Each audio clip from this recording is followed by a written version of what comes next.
हाँ जी, नमस्कार। मैं संतवीर सिंह। आज अपने बात करने जा रहे हैं थर्ड ग्रेड भर्ती परीक्षा, जिसकी फिलहाल निर्धारित तिथि जनवरी माह में है, 17 जनवरी से। और कुल मिला के 100 दिन अपने पास पड़े हैं। ये वो विद्यार्थी भले ही वीडियो को मत देखें जिनके जहन में ये चल रहा है कि पेपर तो आगे होगा, अभी 100 दिन क्या, हम उस हिसाब से पढ़ते हैं। बिल्कुल इस पे बात करूंगा मैं। परीक्षा तिथि में बदलाव होगा, क्या रीजन है जिसके पीछे ये कहा जा रहा है। सबसे इंपॉर्टेंट बात, लेवल 1 वाले और लेवल 1 में जो महिला आरक्षण है वो लागू नहीं हुआ है, इस बात को ध्यान रखें। क्या लागू होगा या क्या आ रहा है उस पर बात करेंगे। फिर कब ग्रेड सेकंड के या लेवल 1 के आवेदन शुरू होंगे, पोस्ट पर बात करते हुए पाठ्यक्रम में बदलाव होने की जो पूरी संभावना है, किन चीजों को बदला जा सकता है और मैं क्यों कह रहा हूं कि बदलाव होगा, इस पर बात करेंगे। इसके अलावा बात करेंगे, ये सारी बातें आप ये मान लो कि 20-25 मिनट तो आपको इत्मीनान से ठहरना पड़ेगा वीडियो में। और उसके बाद ये आपके पास वायरल हो रही हैं चीजें, इसमें मैंने थोड़ा सा और संशोधन करके इसको अपडेट किया है कि किस पार्ट में से कितने प्रश्न आएंगे। और आपकी पाठ्य सामग्री, अगर कोई नया बच्चा अभी से शुरू करने जा रहा है, उसके लिए मैं कुछ बात बोलूंगा कि क्या बाकी सभी के पास जो पाठ्य सामग्री है वही रखनी है। क्यों ऐसा कह रहा हूं, जबकि परीक्षाओं में जो पैटर्न है वो तो बदलता जा रहा है। ये सारी बातें करेंगे, लास्ट में समरी में एक साथ 5 मिनट में चीजें क्लियर कर दूंगा। चलिए अपने स्टार्ट करते हैं 100 दिन की रणनीति पर, और इस पर फिर लास्ट में बात करेंगे। पहले रणनीति वाली मेरे ख्याल से बात कर लेनी चाहिए। उससे पहले मैं आपको एक बात कहूंगा, नेपोलियन का एक कोट। नेपोलियन ने एक बात कही थी कि मैंने समय को बर्बाद किया और अंत में समय ने मुझे बर्बाद कर दिया। आप इस बात को ध्यान रखना। बहुत सारे बच्चे, क्योंकि वीडियो देखने के लिए जो बच्चे आते हैं उनमें 75-80% बच्चे सीरियस नहीं होते पढ़ाई को लेकर। वो कोई जुगाड़ ढूंढ रहे हैं कि किस तरह से हमारा पेपर पास हो जाए, अपना ज्यादातर वक्त वो जाया कर रहे हैं। तो उनको मैं एक बात कहना चाहूंगा, इतना बड़ा सम्राट बादशाह ये कह रहा है कि मैंने समय बर्बाद किया, अंत में मुझे समय ने बर्बाद कर दिया।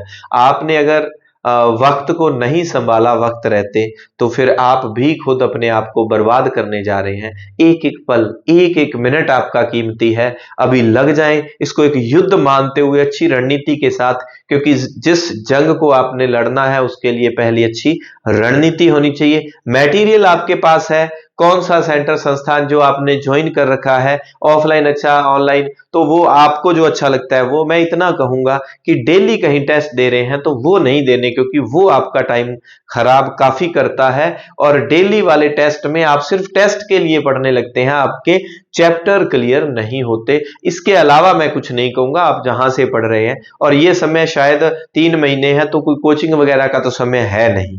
टेस्ट वगैरह आप दे सकते हैं। अगर टेस्ट नहीं देने, लाइब्रेरी में बैठे हुए इत्मीनान से आप टॉपिक वाइज PYQ भी कर सकते हैं। चलिए अब ये इस पे थोड़ी सी बात कर लेते हैं। इस पे ज्यादा बात नहीं करूंगा, मैं इतनी बात करूंगा कि काम चल जाए कि बड़े पार्ट कौन कौन से हैं जिसमें से हम देख पा रहे हैं कि प्रश्न ज्यादा आते हैं। भूगोल वाले में सिर्फ 13 टॉपिक हैं, और लेवल 1 में 28, बाकी में 17-19 लेवल 2 में अलग अलग विषय में। जैसे साइंस मैथ में 17 आ रहे हैं भूगोल में से, संस्कृत में 19 आ रहे हैं, SST सामाजिक विज्ञान में 20 आ रहे हैं भूगोल में से, इन 13 टॉपिक में से।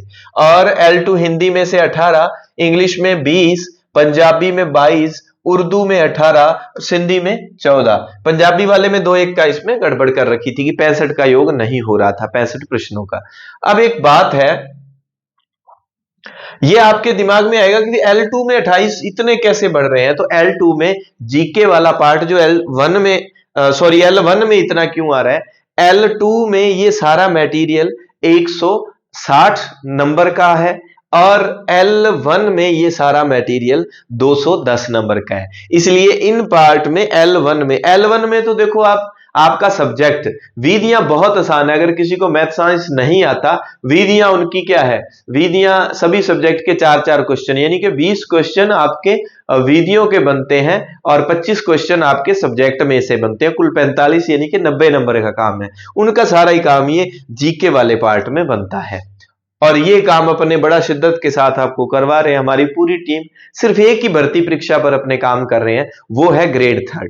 पूरे एक व्यवस्थित आपको नोट्स निःशुल्क मिल जाते हैं। क्लासें तो मिल ही रही हैं, डिस्क्रिप्शन में टेलीग्राम का लिंक भी दिया हुआ है, आप ज्वाइन कर सकते हैं। ठीक लगे अपना मैटर तो यूट्यूब को भी आप सब्सक्राइब कर सकते हैं। और दूसरी बात, उसमें समय समय पर ऐप पर फ्री में टेस्ट दिए जाते हैं। अभी इस सारे सिलेबस के अकॉर्डिंग जो टेस्ट शुरू किए हैं, तो पहला जो कौन से टॉपिक है वो टेलीग्राम में मिल जाएगा और ऐप पर भी। पहला टेस्ट बिल्कुल फ्री है इनमें से जो बनाया गया है, और उसकी व्याख्या यूट्यूब पर डाली हुई है, आप प्रश्नों को देखना। 10th तक की बुक्स में से प्रश्न इतने गजब प्रश्न बन सकते हैं, आपको देख के हैरानी होगी, आप एक बार जरूर देखना। चलिए, तो ज्योग्राफी में 13 टॉपिक है। फिर आप जब बात करते हो सामान्य ज्ञान वाला पार्ट, जिसमें खेल खिलाड़ी, उद्योग, फ्लैगशिप योजनाएं वगैरह है, तो उसमें उद्योग, वो भी ज्योग्राफी में आप ज्योग्राफी पढ़ोगे तो उद्योग इधर स्किप मत करना, इधर पढ़ लेना। तो ज्योग्राफी के 14 टॉपिक आप मान सकते हैं, वहां एक प्रश्न। जैसे धार्मिक स्थल, आर्ट एंड कल्चर में आपके हो जाएंगे, इधर होंगे नहीं, इधर तो उसको पढ़ना पड़ेगा, क्योंकि आर्ट एंड कल्चर में पर्यटक स्थल और वगैरह वगैरह जब आप पढ़ेंगे तो इसमें आपकी काफी चीजें क्लियर हो जाएंगी। इतिहास, कला, संस्कृति के कुल 17 टॉपिक हैं, जिसमें ये अलग से निकाल दिया 4 टॉपिक हैं, जिसमें से ये देखो 7, 6, 5, 7, एवरेज जो है 7 प्रश्न 6 प्रश्न आ रहे हैं भाषा साहित्य के। 4 टॉपिक है, लेकिन रचनाएं बहुत ज्यादा है। उसमें एक पार्ट तो है संत साहित्य, तो संत आर्ट एंड कल्चर में आप पढ़ेंगे। संत आपने दादू संप्रदाय पढ़ लिया, जशनाथ जी पढ़ लिया, जाम्बो जी पढ़ लिया, उनकी रचनाएं किस ग्रंथों में है, तो वो संत साहित्य हो गया। वैसे काफी चीजें उधर भी आपके हो जाती हैं। बाकी एक काम करना, इसके लिए आप कंटिन्यू 10-10, 15-15 रचनाएं डेली की याद करो, कि आप याद ही करो। आपने ये फिक्स कर लेना है कि ये याद रखना इस बात को, कि डेली की हमने 10-15 जो किताबें उनके राइटर याद रखने हैं, याद करने हैं। तो इसको शुरू में चला के आप रख सकते हैं। करंट अफेयर्स आप पढ़ेंगे, उसके साथ आपकी ये चीज क्लियर हो जाएगी, और इधर से आपकी ये सामान्य ज्ञान वाले पार्ट में भी है। लेकिन जितनी किताबें मार्केट में आ रही हैं, ज्यादातर ये सामान्य ज्ञान वाले पार्ट के लिए, जो लेवल 1 में 80 का, लेवल 2 में 50 अंकों का है, उसमें समस्या ये आ रही है कि फ्लैगशिप योजनाओं को व्यवस्थित नहीं दिया हुआ। तो टेलीग्राम में मैंने डिपार्टमेंट की साइट से 25 योजनाएं फ्लैगशिप, उसके लिए अपने ये करेंगे 5 मिनट में 5 योजनाएं याद करवाने वाली एक सीरीज 25 आपको रटवा देंगे। वो आपकी अन्य योजनाओं में भी इसी तरह अपने जन कल्याणकारी योजनाएं, तो ये शुरू करने जा रहे हैं। दूसरा, अगर बच्चे अपने टेस्ट जो दे ही रहे हैं ऑनलाइन ऑफलाइन मोड में, ठीक है, अपने बिल्कुल निःशुल्क मार्गदर्शन में जो चल रहा है काम, तो उसमें आप एक बात का ध्यान रखें। जैसे अभी 12 अक्टूबर को टेस्ट होगा, तो 12 अक्टूबर वाले टेस्ट में जितने टॉपिक है उनके 3 एक तो यूट्यूब पर करवा दिए, एक आध कोई टॉपिक और बचा होगा वो मैं करवा दूंगा। तो आपको पढ़ने के लिए 2-1 टॉपिक बचते हैं, बाकी आपकी घर बैठे कोचिंग हो जाती है। यानी कि आप लाइब्रेरी में बैठे वीडियोस को देख लो या खुद पढ़ लो। खुद पढ़ा जा रहा है तो वीडियो देखने की जरूरत ही नहीं है, अगर खुद तैयार हो रहा है तो मटेरियल। अगर पढ़ना है तो घर बैठे आपको सुविधा, और फिर आपको वीकली उसका टेस्ट देना है, आप ऐसे भी कर सकते हैं। और इसके अलावा अगर कहीं टेस्ट सीरीज से संस्था से जुड़े हुए हैं आप, तो वहीं जुड़े रहे, कोई जरूरी नहीं है। आपको अपनी तैयारी, आपको खुद को पता चल जाता है बेहतर हो रही है या नहीं, बेहतर को बेहतरीन करना है। फिर राजवस्था की बात मैं यहां करूंगा। पिछले बार जो प्रश्न पूछे गए हैं, एक ही पेपर हुआ है चूंकि, तो ज्यादा अंदाजा नहीं लगाया जा सकता। उसमें देखो, राजवस्था के टॉपिक प्रशासनिक और राजनीतिक में कुल मिला के 7-8 टॉपिक हैं, 8 टॉपिक हैं। उसमें लेवल 1 में तो एक भी प्रश्न नहीं पूछा गया, लेकिन बाकी में 1, 3, 3 इस तरह से प्रश्न पूछे गए अन्य सब्जेक्ट में लेवल 2 में। इसका मतलब 1-2 प्रश्न आ रहे हैं 7-8 टॉपिक पॉल साइंस से, लेकिन हम ये नहीं कह सकते श्योर होके कि आगे प्रश्न नहीं आएंगे। इन दिनों क्या है कि राजनीति पर बड़ी राजनीति हो रही है, समझ गए, बड़ा चर्चा में चला हुआ है, और ऐसे पेपर होना ठीक भी नहीं है बच्चों के साथ, क्योंकि 6 ही बच्चों का सिलेक्शन होना, इसका मतलब ये नहीं है ग्रेड 1 में कि दूसरे पढ़ नहीं रहे थे, मेहनत बहुत शिद्दत के साथ की है।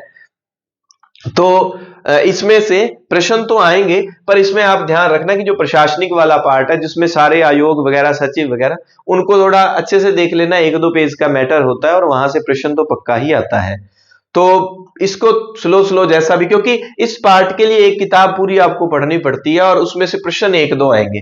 तो इसकी बजाय जैसे ज्यादा मेहनत आप इसमें कर सकते हो, 4 ही टॉपिक हैं, और इसमें मैं प्रयास करूंगा जो राजस्थानी साहित्य के नाम से किताब लगती 11वीं 12वीं में, उसका सारांश रूप से आपको टेलीग्राम पे नोट्स उपलब्ध करवा दिए जाए। और आरटी वाले में इसमें 7-8 टॉपिक हैं कुल मिला के। शैक्षिक परिदृश्य, ये मैंने पूरा डिपार्टमेंट की साइड से, क्योंकि मैं टीचर्स को ट्रेनिंग देता हूं, तो योजनाएं वगैरह और टीचिंग लाइन में जितने भी इनोवेशन कोई हो रहे हैं तो वो ध्यान में रहते हैं। साइट से उठा के बड़ा व्यवस्थित बना के इनको पढ़ाया हुआ है, और नोट्स आपको इसके टेलीग्राम में निःशुल्क मिल जाएंगे, कोई इसका अपना चार्ज है नहीं। अगर आप करना चाहे, कहीं और से कर रहे हैं कोई दिक्कत नहीं, करते रहे, आपके बिंदु क्लियर होना चाहिए। ऐसा नहीं है क्योंकि अपना निःशुल्क है कोई इसको बेचना तो है नहीं, ऐसा कुछ भी नहीं। और एक्ट दोनों मिला के टोटल 7-8 टॉपिक है, और 8 एवरेज 8 प्रश्न इसमें से आ रहे हैं, लेवल 1 में ज्यादा आते हैं। ये 5 प्रश्न है, मनोविज्ञान में 10 प्रश्न है। आईसीटी के लिए क्या पढ़ा जाए, ये सवाल बनता है।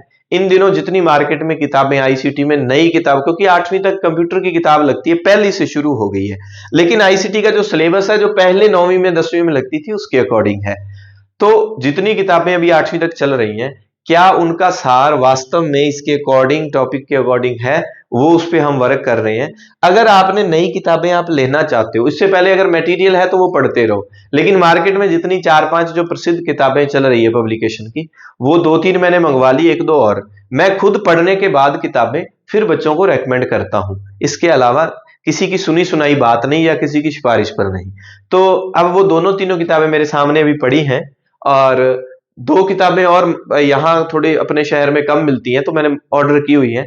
आ जाएं किताबें तो तीनों चारों किताबें तुलनात्मक रूप से आपको एक वीडियो दे दूंगा, आप फिर तय कर लेना। उसमें बता दूंगा कि इस किताब में ये चीज थोड़ी ज्यादा दी है, इसमें कम दी हुई है, इसमें पेज इतने, इसका रेट इतना है, और कौन सी फिर एक बुक आप वो तय कर लेना। वो अगर आपको ऐसी वीडियो चाहिए तो आप जरूर कमेंट करके बताएं कि सर इन किताबों के बारे में हमें बता दो, मैं वो किताबें लेके और आपको बता दूंगा पेपर को देखते हुए। क्योंकि पूरी तरह से समर्पित हैं हम लोग 3rd ग्रेड भर्ती परीक्षा के लिए, इस पर एक पर काम कर रहे हैं अभी फिलहाल। एक समय में एक ही भर्ती, आगे जब 3rd ग्रेड हो जाए तो 2nd ग्रेड उस पर काम करेंगे अपन। भाषा साहित्य वाली ये बात होगी। तो इस तरह से ये चीजें आ रही हैं। ये तो होगी सामान्य बात कि आपने ज्यादा एक काम और करना, जैसे आपके सब्जेक्ट 140 नंबर का लेवल 2 में और लेवल 1 में 90 का। अब सब्जेक्ट को भी इतना नहीं पढ़े जाना कि आप इसको छोड़ दो। लेवल 1 में तो ज्यादा समय इसको देना है, लेवल 2 में भी आपके समय का 60% आप जीके को दोगे और 40% ही सब्जेक्ट को देना, इस बात का ध्यान रहे। क्योंकि सब्जेक्ट की बजाय ये काफी लेंथी है। ये ना हो कि उसमें 150 का पक्का ही है और उसको रटते जाओ, इसको ढीला छोड़ दो। दोनों चीजें एक साथ चला के रखोगे। अब आप मूल्यांकन अपना कैसे कर सकोगे, या तो कोई टेस्ट सीरीज शुरू कर रखी है आपने, वो उसमें डेली वाली टेस्ट सीरीज से बचना है। अगर टेस्ट वो बढ़िया है, ऑनलाइन ऑफलाइन जैसे भी आप दे रहे हैं, ऑफलाइन टेस्ट का ऑनलाइन टेस्ट का इनका फायदा तब है जब आपको उसकी व्याख्या मिले, नहीं तो फिर आप खुद उसमें व्याख्या ढूंढने लग जाओगे, आपका वक्त जाया होगा। क्योंकि हमने जो चलाई, हमने तो व्याख्या दी है। अगर आपको व्याख्या सहित कहीं मिल रहा है तो आप जरूर उसको ज्वाइन कर लो।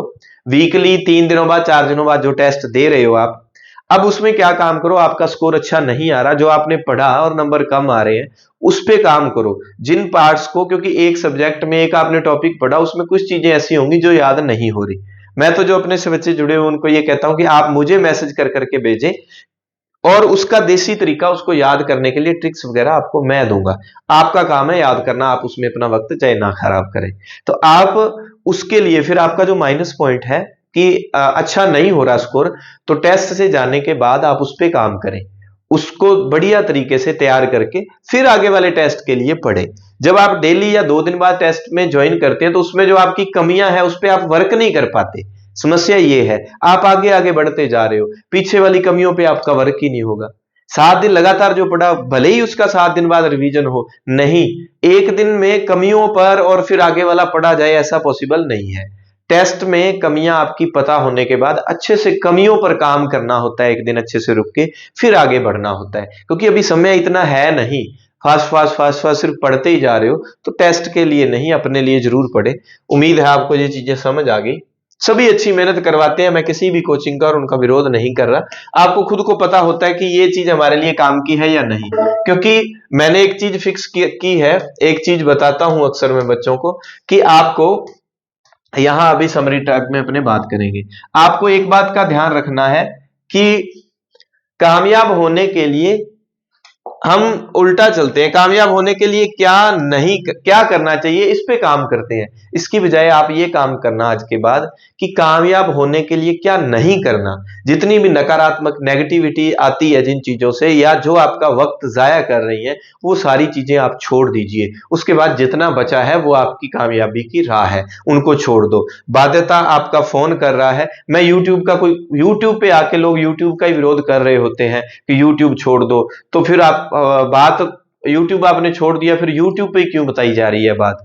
मैंने देखो, जो मेरा मेंस क्लियर हुआ अभी इंटरव्यू जिसका, तो मैं सीधा सा कहता हूं कि मैंने बहुत सारे टॉपिक में मैंने हेल्प ली है यूट्यूब की। अच्छे लोग यूट्यूब पे अभी भी पढ़ाते हैं, ऐसा नहीं है। तो आपको पता होना चाहिए कि आप फोन का यूज आप पर है। क्योंकि मैं सीधा कह दूं आप फोन छोड़ दो, फोन छोड़ने से आप हो सकता है दोस्तों के साथ गप्पे लड़ाते हो, आपका पढ़ने का तरीका सही ना हो, आप ऑफलाइन में बैठ के घंटों आपका खराब कर रहे हो। फोन छोड़ने का क्या मतलब। आपको ये खुद तय करना है कि कौन सी चीज नहीं करनी।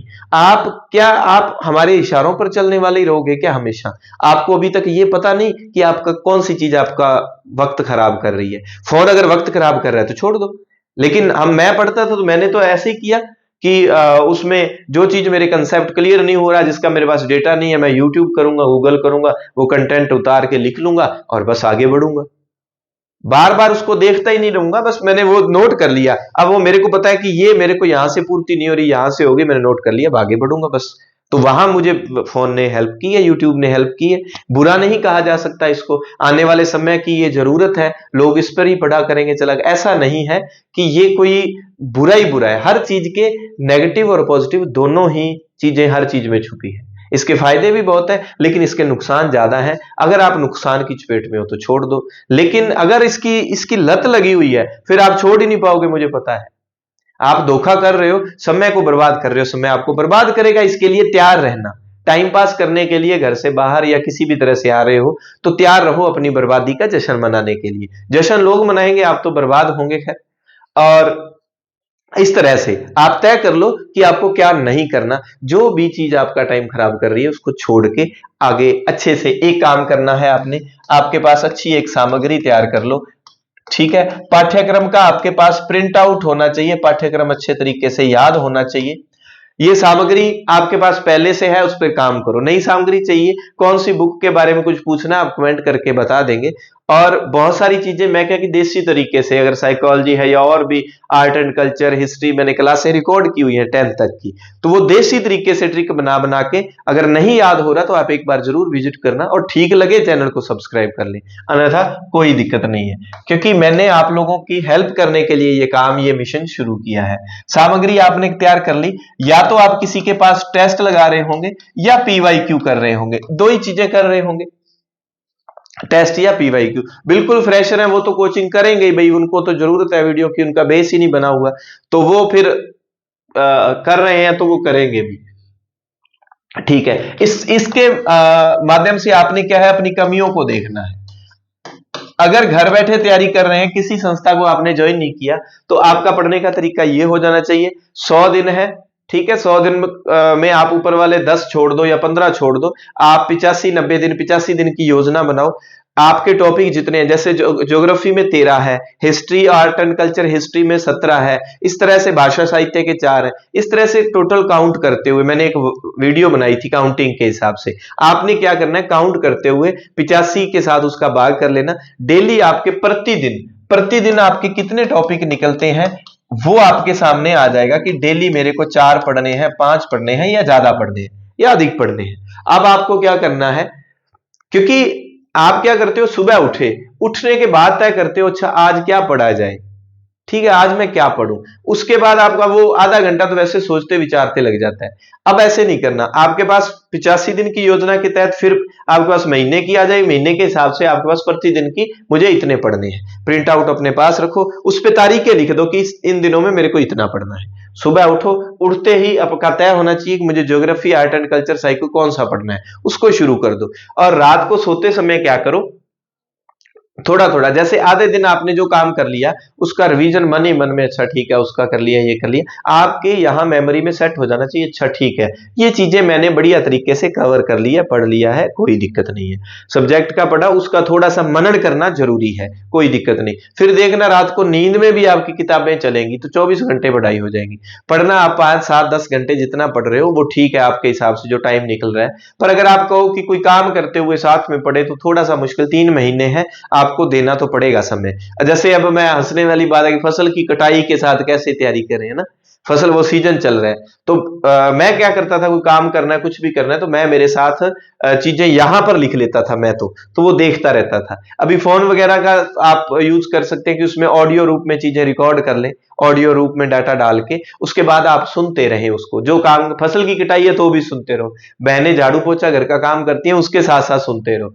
एक नशेड़ी आदमी नशा उसको मिलता रहे, नशा प्राप्त करने के लिए, हासिल करने के लिए वो सारी हदें पार करता है, वो कितना भी गरीब हो लेकिन वो नशे का जुगाड़ लगा लेगा। आप गरीबी का, आर्थिक मंदी की मजबूरी गिना के आप पढ़ नहीं रहे तो मैं आपको बेवकूफ समझूंगा, बहानेबाज समझूंगा। सभी तरह की परिस्थितियां आती हैं, अगर पढ़ना है तो पढ़ना है बस, कुछ भी परिस्थिति कैसी हो बस मुझे तो करना है। आप चाहे यहां लिखो चाहे ऑडियो रूप में काम करते हुए करो, लेकिन करना पड़ेगा आपको, अगर तो नौकरी लगना है, अन्यथा नहीं, बीच बिचाव वाली चीजें नहीं हो सकती। फिर प्रतिदिन का आपके पास आ गया, इसी तरह आप 10 एक दिन जो आपने पढ़ा बीच में एक दिन रिवीजन कर लिया करना, या 15 दिन का एक साथ रिवीजन करके महीने में 2 बार रिवीजन आपका हो जाएगा। तो 2 महीने पढ़ोगे तो 2 महीने सीधा पढ़ा जाएगा और 4 बार उसका साथ में रिवीजन हो जाएगा। रिवीजन साथ में बहुत जरूरी है क्योंकि वहां प्रश्न आते हुए गलत होने की वजह है कि रिवीजन आपका नहीं है। आर्ट एंड कल्चर हिस्ट्री के लिए 9वीं 10वीं की बुक का डेटा जरूर पढ़ो आप, वो बहुत काम का है। वो चीजें याद है तो दूसरी चीजें और पढ़ो, वो चीजें याद होनी चाहिए। वो देखो वैसे तो लगता है सामान्य चीजें, लेकिन एग्जामिनर कितना खतरनाक पेपर बना सकता है, उसकी हद कितनी बढ़ सकती है, वो मैंने यूट्यूब पे पढ़ाया हुआ है, पहले टेस्ट का सॉल्यूशन आप देख लेना, आपको पता चल जाएगा। इस तरह से फिर आपकी ये ना चीजें व्यवस्थित हो जाएगी और आपको लगने लगेगा कि हमारी कोई तैयारी चल रही है। क्योंकि वक्त बड़ा खतरनाक है, जिन चीजों में आप वक्त जाया कर रहे हो अपने दोस्तों में, आगे जैसे दीपावली आ जाएगी, 3 दिन 5 दिन उसमें दीपावली के नाम पे खराब दोस्तों के साथ, ये क्या आप चाहते हो कि हर साल, क्योंकि दीपावली हर साल आएगी और आप हर साल तैयारी करते रहो, ये चाहते हो? ठीक है, प्रोग्राम वगैरह उनको थोड़ा सा स्किप कर दो, चीजों को स्किप कर दो, पढ़ो कुछ भी हो उसके साथ साथ पढ़ो। ये सब दोस्त मित्र आपको यही मिलेंगे, कोई कहीं नहीं जाने वाला। अच्छे से शिद्दत के साथ तैयारी करो। 2 लाइनें अक्सर मैं बोलता हूं, तुम पढ़ो और पढ़ के लिखो सब, वरना तारीख बदली मिलेगी। अब कलम और कागज से बढ़कर दूसरा कोई चारा नहीं है, कि वक्त की ये जरूरत समझ लो, बिन पढ़े अब गुजारा नहीं है। ना कोई रहनुमा ना हुकूमत, कोई भी अब तुम्हारा नहीं है। इन लाइनों से आपको समझ जाना चाहिए कौन आपका है कौन नहीं। तो इस तरह से चीजें व्यवस्थित करते हुए आप जो चीजें हेल्प चाहिए आप बोलना, आपको वो चीजें करवाई जाएंगी। और किसी बुक का रिव्यू चाहिए आप मुझे बता देना, 2 3 बुक का मैं वो पैटर्न डाल दूंगा। ठीक है, अब बात आती है इन पे, एक एक पे। महिला आरक्षण, महिला आरक्षण अभी तक लागू नहीं हुआ। लेवल 1 में बालिकाएं, हमारी बहनें जो हैं वो इस भ्रम में मत रहे कि हमें आरक्षण मिल गया, हम तो अब पक्का ही है, ये नहीं, अभी तक वही स्थिति है। क्योंकि जो भर्ती आई है वो कर्मचारी चयन और जो पंचायती राज के जो पुराने नियम है, ठीक है, वो 95 98 के आसपास बने, उसी के अनुसार आई है भर्ती। तो भर्ती अगर सरकार इसको चेंज करके दोबारा निकालेगी, जिसे असिस्टेंट प्रोफेसर में चेंज किया, फॉर्म दोबारा भरवाए, क्योंकि उसमें रूल चेंज करना था। रूल चेंज करने के लिए पुरानी भर्ती को रद्द करना पड़ता है, नई भर्ती आती है। तो अगर वो ऐसा होता तो लागू होगा, अन्यथा इस भर्ती में आरक्षण नहीं। आगे सरकार करे ना करे वो सरकार की मंशा है, पहली बात यहां क्लियर कर दूं। दूसरी, क्या परीक्षा तिथि में बदलाव होगा? परीक्षा तिथि में बदलाव किस शर्त पर हो सकता है? अगर दीपावली से पहले कुछ नहीं आता, वैकेंसी नहीं आती, कुछ बात नहीं होती। तो दीपावली के बाद क्या है, इसमें बदलाव आपको देखने को मिल सकता है पाठ्यक्रम में। पाठ्यक्रम में बदलाव हुआ अगर, तो परीक्षा तिथि बढ़ सकती है आगे, सामान्य बात है। लेकिन अच्छा, ये अगर ये सारा अक्टूबर में दीपावली के बाद होता है तो आवेदन फिर वो भर्ती आएगी। कितने पद आएंगे? पद आएंगे अगर तो अक्टूबर दीपावली से पहले आते हैं, दीपावली से पहले मतलब अक्टूबर में आ जाते हैं तो डीपीसी से पहले तो वही है 7, 8, 10 हजार। लेकिन अभी आपको पता ही है अध्यक्ष महोदय ने क्या किया था, स्पष्ट लिखा है कि हम सारी आरक्षण की चीजें और डीपीसी के बाद जल्दी और पद बढ़ाकर जो वैकेंसी निकालेंगे, क्योंकि बजट में इन्होंने कब छोटी भर्ती की घोषणा की थी, उसी में पद बढ़ाने हैं। तो डीपीसी हो गई तो वो फिर आपको पता ही है कि 20,000 के आसपास भर्ती आएगी। अगर ऐसा सब कुछ होता है फिर ये चीजें हिलने की संभावना रहेगी। लेकिन एक बात जरूर ध्यान रखना, पढ़ने वाले विद्यार्थी के लिए 17 जनवरी भी है, क्योंकि जिसको नई तैयारी करनी और सिलेक्शन नहीं करवाना, उनके लिए मैं भर्ती की तारीख बता देता हूं, जून जुलाई है। ठीक है, वो भर्ती फिर उस समय पेपर होगा। जिनको करवाना है सिलेक्शन, क्योंकि अगर आप एक बार ढीले पड़ गए, आपने वो तीर छोड़ना है और उसको ढीला छोड़ दिया, तो वो ज्यादा दूर नहीं जाना, क्योंकि जितना इसको कस सकते हो, जितने महीने ज्यादा मिलेंगे उतना इसको खींच सकते हो, और जितना ज्यादा इधर खींचोगे उतना ही ज्यादा आगे जाएगा और आप अपनी मंजिल के पास पहुंचेंगे। इस बात को ध्यान रखना। तो ये सारी चीजों का आपको मुझे लगता है उत्तर मिल गया होगा एक ही बात में इन चीजों का। ठीक है, धैर्य पूर्वक अपनी तैयारी को शांति पूर्वक बनाए रखें। एक बात गांठ बांध लो, क्या नहीं करना ये आप अच्छे से जानते हो। आज ही वो नोट कर लो कि जो जो नहीं करना, जो बाधाएं बन रही हैं, देखना बड़ी शानदार आपकी तैयारी होगी। हमारे से जो आपको हेल्प चाहिए कमेंट करके बताएं। जो भी जिस टॉपिक पर वीडियो चाहिए मैं आपको वो वीडियो दूंगा। अपने तो व्यवस्था बनाई हुई है कि मान लो 7 दिन बाद टेस्ट है, उसके बीच में जितने टॉपिक हैं आपको घर बैठे मिल जाएंगे वीडियो के माध्यम से, और फिर अगर वो उससे कर सको तो उससे कर लो, अगर पढ़ के कर सको और बाद में टेस्ट दे दो। जिस भी जहां भी जुड़े हुए हैं, सामग्री आपकी इस समय मत बदलना। शून्य से कोई तैयारी कर रहा है या ग्रेड 2 में लगे हुए थे, ग्रेड 3 में आए हैं, उनको कोई नई बुक्स का पूछना तो वो जरूर, जिनके पास पहले का मटेरियल है उसी को ही रखें। सिलेबस बदलने की संभावना होगी तो ज्यादा नहीं बदलेगा, पढ़ा हुआ कहीं भी नहीं जाएगा, ये काम आएगा। चीजें ऐड होंगी बदलने में, मान लो लेवल 1 में मुगल साम्राज्य दिया हुआ है, एसएसटी में कोई उनमें कुछ दिया होगा या कोई चीजें, तो वो चेंज हो जाएंगी। जीके में बड़ा परिवर्तन, कुछ एक चीजें बदल सकती हैं, और तो क्या है, कुछ योजनाओं के बारे में या कुछ भी। ठीक है, अपनी तैयारी को निरंतर बनाए रखें, जारी रखें। ये जंग हम जीतेंगे, और जंग जीतने के लिए अच्छी रणनीति होनी चाहिए। बिना रणनीति के मैदान में उतरोगे तो आप जख्मी हो जाओगे, मुर्दा हालत में वापस आओगे। अच्छी रणनीति बना के, आज ही अच्छी रणनीति बना के अपनी तैयारी को निरंतर जारी रखना है। नंबरिंग के हिसाब से रणनीति बना लो, कोई पार्ट छोड़ना नहीं, सब पे काम करना है। आपको आपकी सफलता जल्दी मिलेगी, मंजिल आपकी। मिलते हैं छोटे से ब्रेक के बाद। धन्यवाद, जय हिंद, जय भारत।